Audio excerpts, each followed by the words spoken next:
Good afternoon. After our visit to Pangyan Falls, since naanami diri sa Mati, we decided to visit the Dahican beach. Nothing really changed here. This is still the best beach ever.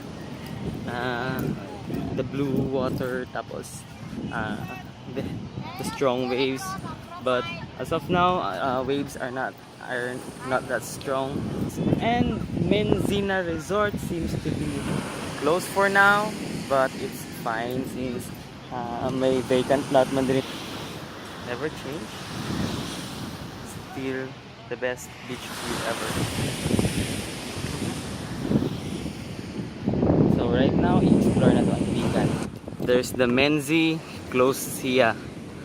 So naami diri sa gilid Mati sign, which is sa mga post na diri mahilig mag-post ang mga tourists, which should not be here.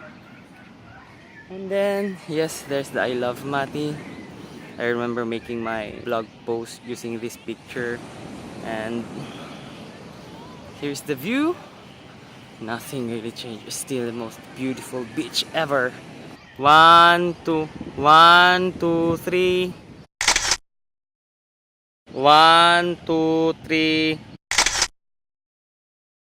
1, 2, 3.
Hi guys!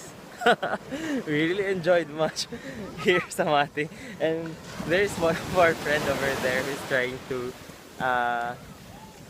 do the surfing, and then look. Sige, sige! Dading.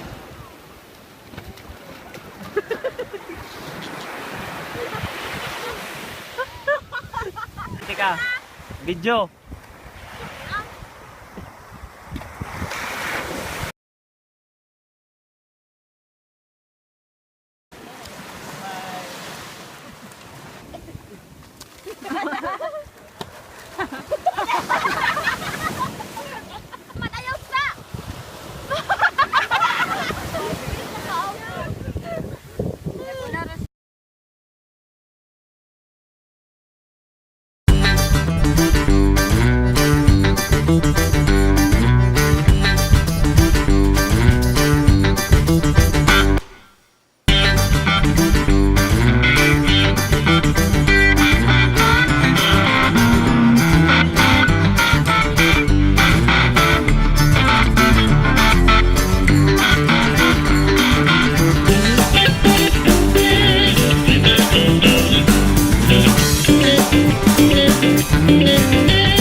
visiting the sleeping dinosaur.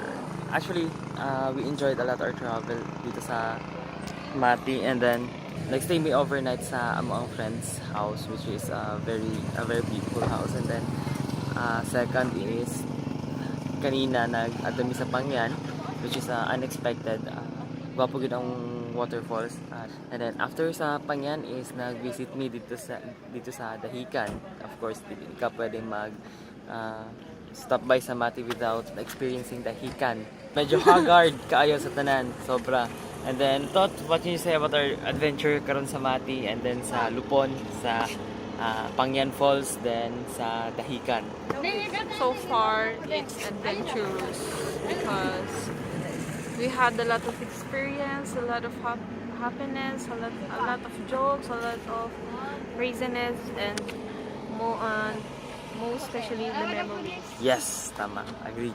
I really agree. Goodbye for now, and looking forward for our next adventure. Hopefully you would stay tuned to us. Follow us on Facebook. Like us on Facebook, follow us on Twitter, follow us on Instagram, and subscribe on our YouTube channel. Thank you so much, guys. Bye-bye. Bye-bye. Bye-bye. Bye-bye. Bye-bye.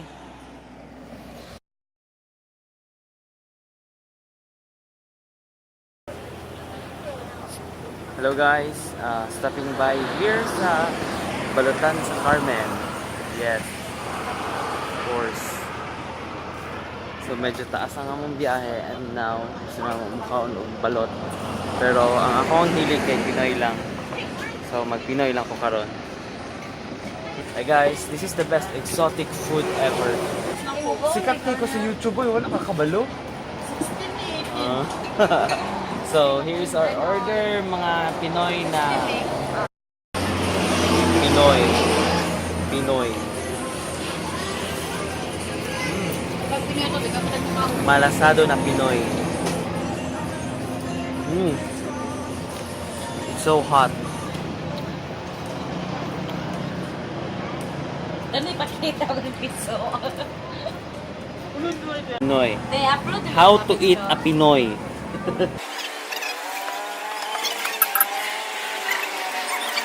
Because I'm not in the mood to eat a balot, so I ordered a Pinoy. Parang yelo lang ako. Yutos do ice, eat to the asin. Then eat. Then you put some suka.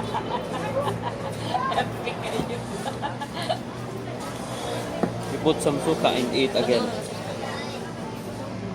Yellow. Ano yung sagsukan? Sin.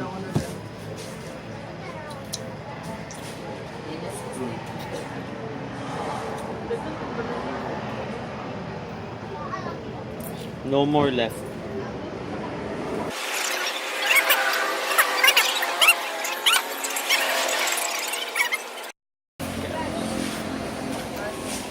Hi guys. That's all. Thank you.